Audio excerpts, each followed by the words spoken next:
लोकशाहीवर प्रेम करणारे आपण सर्वजण सन्माननीय विचारमंच, मी सगळ्यांची नावं घेत नाही, उशीर होईल. आपण सर्वांना मी सर्वांचं स्वागत करते आणि आज मला आनंद वाटतो की माझ्या हस्ते हे मला ताईंचा सत्कार झाला. हे भाग्य मला लाभले. मला हेमाताईंना एवढंच सांगायचं, हिम्मत हरू नका. त्यांना 2 मुलं आहेत, एक 11 वर्षाचा आहे, एक 6 वर्षाचा आहे. मी म्हटलं हिम्मत तुम्ही हारायची नाही, मुलांकडे लक्ष द्या, नाराजी मनातनं काढा, काही मदत लागली तर आम्ही करू. तेव्हा आपण सगळं छान राहा. दुसरं मला सांगायचं आहे की आत्ता जरा हे लोक जे आले त्यांचे आभार मी मानते, विश्वंभर आणि असीम. तुम्हाला जागं केलं. मला कळायचं नाही की कोल्हापूर इतकं शांत कसं. आज पानसरे आणि एन डी पाटील पाहिजे होते, बिंदून काढला असता भाग. पण आपलं दुर्दैव आहे, चांगले वक्ते आपले गेले, विचारवंत आपल्यातून गेले आणि त्यामुळे ते काम विश्वंभर आणि असीम करत आहे. ही अतिशय आनंदाची गोष्ट आहे. आता कोल्हापूरवाल्यांना एकच सांगायचं आहे की छत्रपती शिवाजींचं हे राज्य आहे, हे महाराष्ट्र आहे.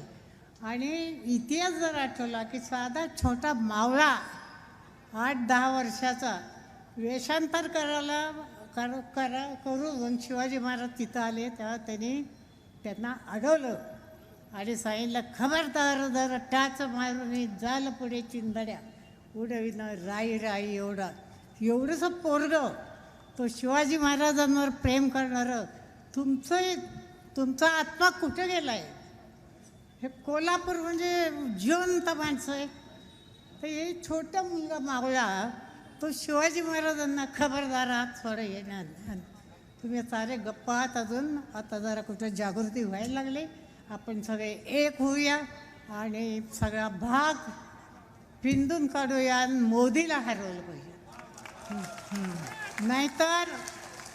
नाहीतर पुढच्या पिढीला हुकुमशाही. तुम्ही विचार करा, पुढची पिढी जगणार नाही.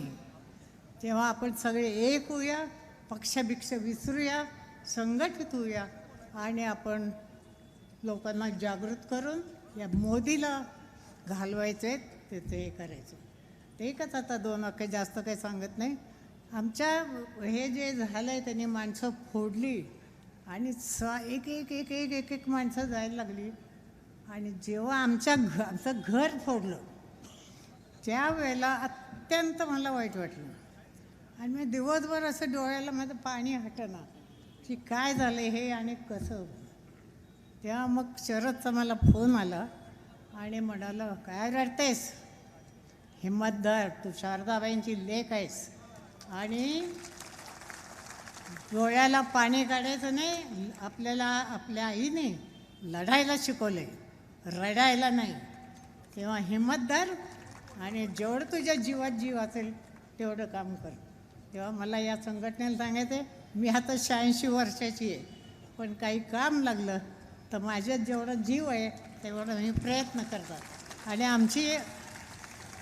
आमची अंधश्रद्धा समितीचे जे कार्यकर्ते आहेत सगळ्यांना आम्ही गोळा केले आणि त्या सगळ्या मिळून, महिला आहेत सगळ्या, आम्ही लढणार, तुम्हाला पाठिंबा देणार.